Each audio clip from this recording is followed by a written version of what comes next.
오늘 함께 보실 말씀은 에레미야 37장입니다. 37장과 38장은 첫 번째 단락인 1절과 10절에 그 바벨론의 공격을 멈추고 일시적으로 철수한 상태에서 에레미야가 바벨론의 재공격과 예루살렘 함락을 예언하는 내용입니다. 여기서는 유다에 대한 하나님의 심판이 불가피함을 보여주기 위해 여호야김 왕 시대의 주요 사건과 관련된 예언을 말씀하고 있는 제 35장과 36장에 이어 다시금 예루살렘 함락 직전의 때로 돌아와 유다의 구원 요청을 받은 애국 군대의 진격으로 예루살렘에 대한 바벨론 군대의 포위가 에레미야의 예언과 주요 사건들을 말씀하고 있습니다. 먼저 1절, 2절은 시드기야가 바벨론한 느부갓네살에 의해 여호와긴의 뒤를 이어 유다의 왕으로 세워진 사실과 그와 유다 모든 백성들이 에레미야를 통하여 하신 하나님의 말씀을 거부한 사실을 말씀하고 있는데 37장 2절에 예레미야에게 하신 말씀을 듣지 아니하리니 예서의 말씀에서 여러 가지 사실을 암시하고 있는데 물론 본문의 직접적인 의미는 당시 유다 민족이 예레미야의 예언을 결코 듣지도 않고 순종하지도 않았다는 것이지만 이에 더하여 네 가지 의미가 있습니다. 첫째, 예레미야 선지자가 백성들이 듣기에 좋지 않은 메시지를 전했다는 사실을 암시합니다. 만약 에레미야가 백성들과 연합하여 그들이 듣기 좋은 메시지를 주로 전했다면 그들은 이를 즐겨 들었을 것입니다. 그러나 문제는 그들이 원하는 말은 무조건적인 평화의 메시지, 성공의 메시지였다는 사실입니다. 물론 그러한 내용의 메시지가 무조건 나쁜 것은 아니지만 하나님의 백성이 우상 숭배에 빠져 여호와의 말씀을 거역하고 온갖 죄를 범하는 상황에서는 결코 그러한 메시지가 선포될 수 없는 것입니다. 또한 그러한 메시지를 전하는 자가 참 선지자가 될 수는 없는 것입니다.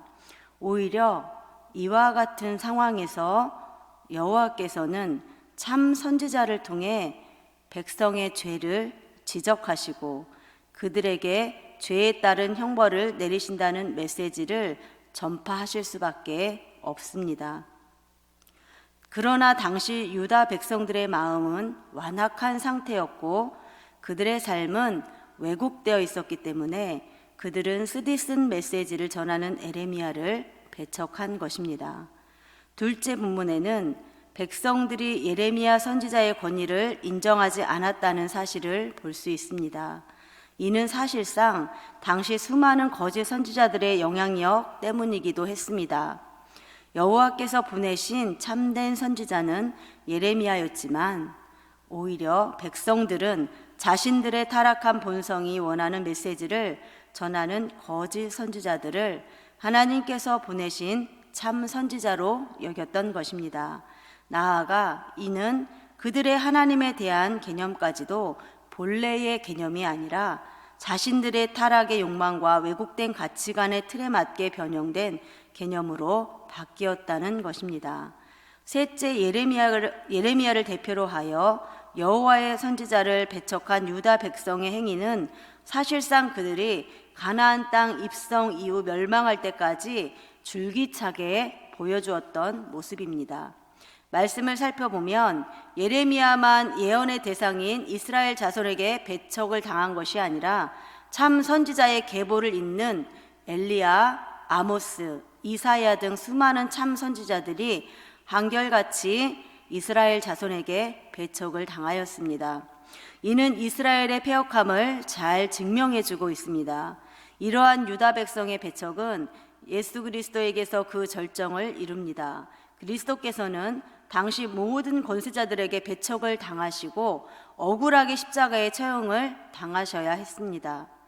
이러한 면에서 예레미야를 포함한 구약의 참 선지자 계보는 예수 그리스도를 예시하는 그림자라고 할 수 있습니다. 넷째는 여호와께서는 백성들에게 직접 당신의 음성으로 말씀하지 않으시고 선지자를 통해 대언하신다는 사실입니다. 물론 여호와께서 선지자를 당신과 백성 사이에 선지자를 당신과 백성 사이에 세우지 않고 당신의 장엄하신 음성으로 직접 말씀하신다면 그 말씀이 아무리 듣기 싫은 정죄와 회개의 심판의 메시지를 할지라도 백성들은 그 말씀을 들을 것입니다. 그러나 유다 백성에게는 여호와의 말씀을 직접 들을 수 없다는 것이 이미 출애굽 후 시내산에서 율법이 주어지던 날에 입증되었습니다. 이스라엘 자손은 여호와께서 직접 그들에게 말씀하실 경우 자신들이 죽을 것이라고 생각하여 두려워하며 모세를 통해 그 메시지를 듣기 원했습니다. 본문에서 예레미야에게 해당하는 베야드 이르메야후는 문자적으로 예레미야의 손으로라는 의미인데 본문에서는 여호와께서 예레미야의 손을 통해 혹은 손으로 예언의 말씀을 백성에게 전파하셨다는 것을 예레미야를 하나님의 사역의 수단으로 사용하셨다는 것을 그 사실을 의미하고 있습니다.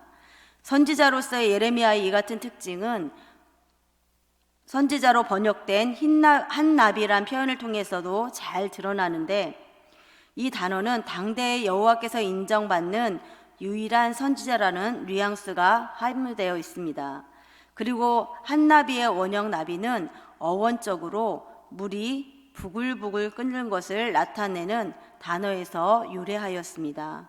즉 참 선지자는 심령에 가득 찬 하나님의 계시의 말씀이 바로 턱 밑까지 차올라 그 말씀을 입 밖으로 꺼내지 않고는 견딜 수 없을 정도로 부글부글 끓어오르는 자이기 때문입니다. 따라서 참 선지자는 비록 자신이 전해야 하는 말씀 때문에 백성들에게 외면당하고 때로는 핍박당해야 하는 상황에서도 그들이 그것을 전하지 않고는 견딜 수 없을 정도로 가슴이 갑갑함을 느끼는 사람입니다. 예레미야 역시 참 선지자로서 자신의 인간적인 마음에서 나온 말이 아니라 심령 깊숙이 저장된 여호와의 계시의 말씀을 폭발시키듯이 밖으로 선포한 사람이었습니다. 그러나 당대 유다 백성들은 영적으로 타락해 완악해진 상태였기 때문에 예레미야를 통해 선포된 여호와의 말씀을 배척하였던 것입니다. 오늘 말씀을 통해 하나님께서는 유다 백성들을 향해 단호하고도 분명한 심판을 선언하시고 그 일을 실제 이루실 것이라고 말씀하고 계십니다. 그렇다면 여러분, 하나님께서 왜 유다에 대하여 이토록 가혹하게 대하시는 것입니까? 그들은 하나님의 선택받은 민족이 아닙니까? 하나님의 자비와 긍휼의 대상이 아닙니까? 하나님은 그들을 친히 택하셨고 그들을 사랑하시며 자비와 긍휼의 대상이 아닙니까? 하나님은 그러나 그들은 하나님 앞에 정직하고 진실하며 하나님의 은혜를 구하며 살아갈 때에만 그것은 가능한 것입니다. 그러나 그들은 날이 갈수록 하나님 앞에 거짓되고 부정직하며 하나님을 멸시하는 태도로 일관하였습니다.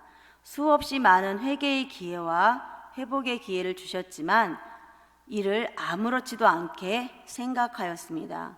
심지어 앞장에서 확인할 수 있듯이 여호야김 같은 자는 하나님께서 주신 예언 두루마리를 칼로 난도질하여 불에 태우는 극악한 일까지 저질렀습니다. 유다의 이 같은 면모들을 하나님께서 주신 회개의 기회까지도 멸시하였음을 의미합니다. 북이스라엘 선지자인 요나가 이방 민족인 니느웨 백성들에게 가서 하나님의 멸망 선고를 전하였을 때 그들은 이방인이었으며 그것도 가장 극악하다 할 수 있는 아스루의 수도인 니느웨에 사는 자들이었지만 회개함으로 용서를 받았습니다. 그러나 유다는 회개의 기회를 잃어버린 정도가 아니라 이를 멸시하고 경멸하는 수준에 이른 것입니다. 성도 여러분, 우리는 이러한 유다 백성들의 면모를 통해 회개의 중요성을 절감해야 할 것입니다. 현실을 직시하지 못하고 허망하고 막연한 미래에 대한 기대는 오히려 우리의 내일을 더욱더 절망적인 자리로 몰아넣을 뿐입니다. 우리는 오늘 우리가 어떤 자리에 처해 있는지를 밝히보며 우리의 모습을 직시해야 할 것입니다. 그리고 잘라내야 할 부분은 잘라내고 모난 것은 쳐서 부드럽게 하며 악한 것, 어두운 것은 깨끗이 씻어내며 하나님 앞에 바르게 서기 위해 또 그분의 눈에 온전한 자로 서기 위해 온 힘을 기울여야 하겠습니다. 오늘 말씀을 통해서 하나님의 자리에서 성도의 삶에 최선을 다하는 귀한 성도 여러분의 삶이 되기를 간절히 소원합니다. 기도하겠습니다.